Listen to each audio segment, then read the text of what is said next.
ஈரோடு மாவட்டம் பெருந்துறையில் எரிசக்தி மேலாண்மை குறித்து புதிய தலைமுறையின் நம்மால் முடியும் குழு சார்பில் விழிப்புணர்வு பரப்புரை மேற்கொள்ளப்பட்டது. நம்மால் முடியும் குழுவுடன் இணைந்து ஸ்ரீ ராஜீவ்காந்தி பாலிடெக்னிக் கல்லூரி மாணவர்கள் பேரணியில் பங்கேற்றனர். பெருந்துறை பேருந்து நிலையம் முன்பாக மாவட்ட வருவாய் அலுவலர் சதீஷ் இந்த பேரணியை கொடி அசைத்து தொடங்கி வைத்தார்.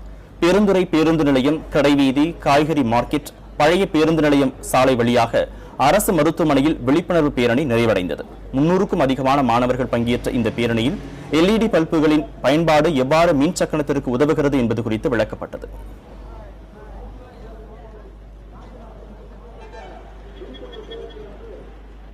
இந்த பேரணியின் மூலமாக பொதுமக்கள் அனைவரும் மின்சாரத்தை சேமிக்கணும், அதே மாதிரி மின்சாரத்தை ரொம்ப சிக்கனமா பயன்படுத்தணும். ஏன்னா இன்னைக்கு இருக்கிற பெரிய பிரச்சனையும் மின்சாரம் தான்.